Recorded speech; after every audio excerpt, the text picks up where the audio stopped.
वारा येतं आणि इथून वर चढतं ना, त्याच्यामुळे पाणी इकडे येतं. आता इथं रस्ता जर चढायचा ठरला कसला नागमोडी पाणी मला वाटतं पहिले हे नागमोडी रस्ते म्हणजे घोडे चढत असते ना.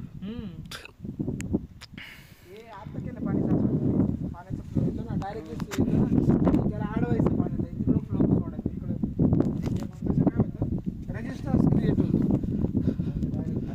रस्ता पण नागमोडीच असतं, पाण्याचा फ्लो येऊ नये डायरेक्ट अंगावर. लयच भारी नाही मला घेवर या व्हिडिओ मध्ये थोडासा उरलाय त्याच्यामध्ये. मजा आली मला. हे बाई बंदर कसोबत